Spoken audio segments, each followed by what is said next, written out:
I'm going to show you the way to change a front lower control arm on a Chrysler 300.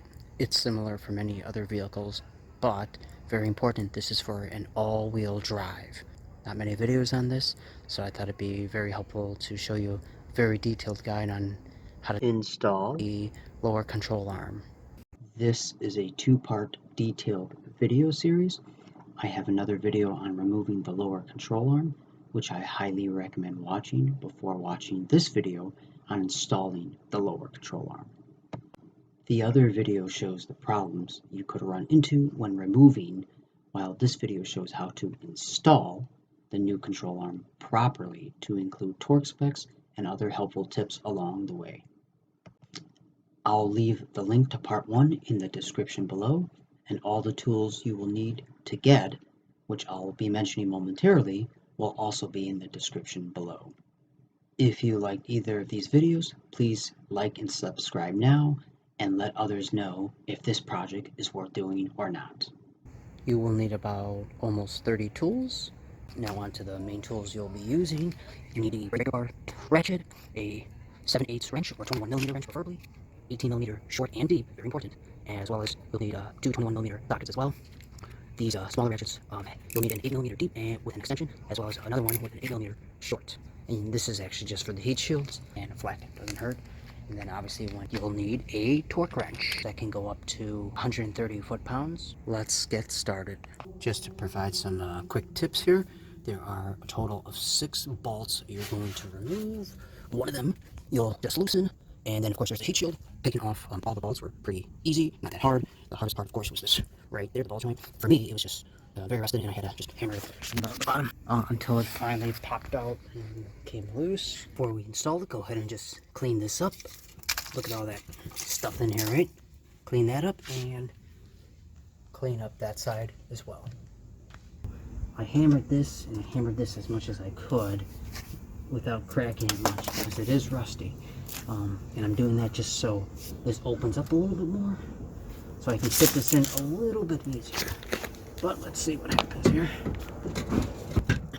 The right one in right away. Oh, I think I got it. Yep. Okay, good. There we go. Okay, nice. Very good, very good. Now make sure you grab the correct bolt. Make sure it's on the, goes into the correct side. And as you can see, I need to slide this in a little bit more to line up the control arm. There we go. That looks pretty good. I'm going to start screwing it in by hand.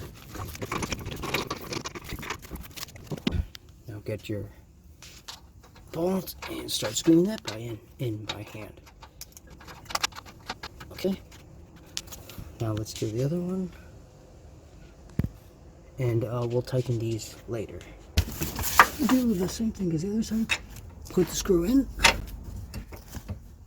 Might have to wiggle the control arm a little bit. So you might want, once you can screw it in good enough by hand, might need to hammer it just a smidge, just so you can see the stem on this side. Go ahead and screw it on. Yep. We'll tighten this later. Now to finish up this. Now it's time to slip this on here. So lower the bottle jack a little bit. Remove the ball jack completely. And now, there we go. See that? You can freely turn this. That's what I'm looking for. Let's see. I just move this. And then this needs to be lined up with that. And this stud needs to fully fall into place. Oh. Let's see if this goes up or not. Wait. It's in. Make sure this blue washer goes on the bottom.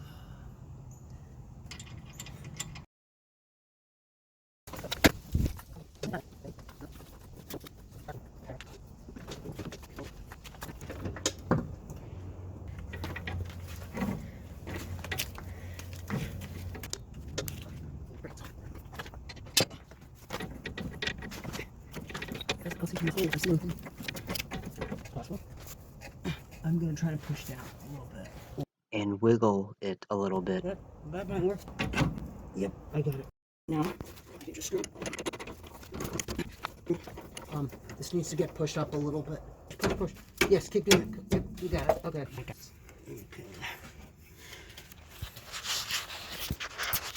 Good. Grab the thread. Just screw it on for now by hand. Now let's reinstall the bolts. We're gonna tighten it, but we're not gonna torque it right now. Just gonna make it a little tight. 18 millimeter on the left and 7/8 wrench or 21 millimeter. Same thing, 18 millimeter, 21 millimeter wrench or 7/8. Now we're gonna tighten the clevis bracket bolt, 21 millimeter on both sides. You can use a wrench or socket, whatever. Go ahead and tighten that. Okay, so now I'm going to torque these cradle bolts here and here. However, before I can do that, this needs to be at ride height. So you may have to jack up this area, or you might have to lower it in my case. And I did that by checking my ride height. And I measured from here to about the top of the fender. So I need to drop it off, meaning lower the vehicle by a couple of inches. Okay, so I put my tire back on to show you that it's still possible to measure ride height.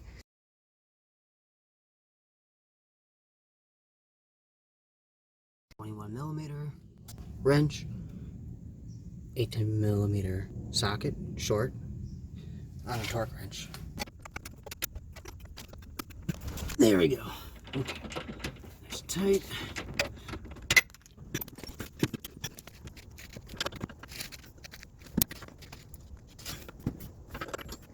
After finishing torquing the cradle bolts, I'm going to lift the vehicle up further so I can get underneath here now and finish the steering rack. Now I'm underneath the car, and as you can see, the steering rack right here, a little low. Pretty much, I'm going to use my bottle jack, push it back up. Could even push it up by hand, but I want that extra weight on it with the bottle jack. And then you can just line the screw up. Gonna push the screw in. Might have to push up a little bit on the steering rack or down. You'll feel it when it lines up. Should just go straight in. Take your nut and put it on the other side.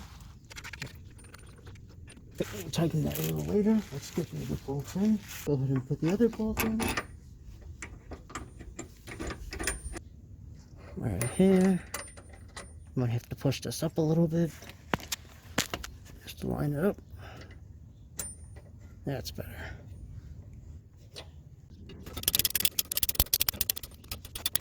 Now it's time to torque.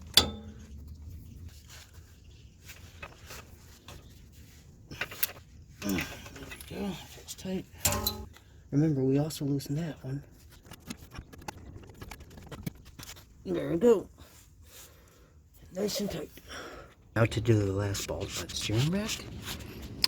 It's actually this one right here. See how that turns? Well, the reason why is there's a nut on the other side right there.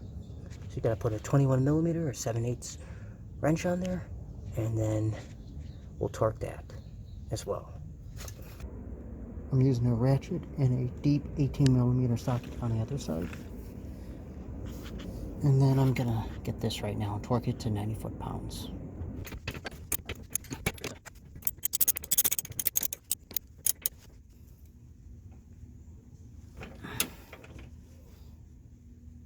There we go. Okay. Okay, now I'm installing the heat shield. There's a ball there, and right here where my finger's tapping. Okay, and so the left one, you need a deep and an extension 8 millimeter ratchet. That one, you need a short 8mm because there's no space here, and a ratchet. Now let's work on this right here. Okay, here's the new nut. See how it looks. You could put an Allen key in here, or you can use a crowfoot, or preferably a socket. Now this one previously was 21mm, but the new one is 22mm. So I'm going to tighten this to 90 foot-pounds. It's nice and tight. Now let's finish up torquing it to 90 foot-pounds. There we go. Next bolt. This is the bolt for the clevis bolt right here. I'm putting a 21mm or 7/8 wrench on here on this side because the tie rod right here, it's kind of hard to get to. And I have my torque wrench with a 21mm on this side right here. Now what I did is I lowered the vehicle a little bit more to get it to ride height, and that's me measuring from here to here from the other side. So that's what I did. Anyway, so now I'm going to torque this to 128 foot-pounds.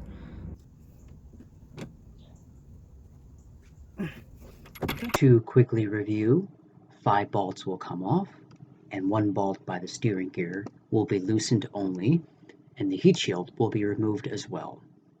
Remember, when doing this project, to keep all the bolts and nuts together, and do not mix them. Stay organized. Once the lower control arm is installed, then you put the tire back on and test drive it. Most importantly, go get an alignment. Otherwise, your car might move slightly in one direction and in time hurt the tread on your tires. So that's all there is to changing a control arm on an all-wheel drive. Not the easiest project to do, so you'll have to decide for yourself if this is something you want to do or not. Please tell others if you have completed this project of your experience or ideas in the comments section below. Also, please like and subscribe and check out some of my other helpful detailed videos that are full of tips, as I usually get into the worst situations because of the bad weather I get here in the Midwest. And always think how to save money and do it yourself. Until next time, I hope this helped. Thanks.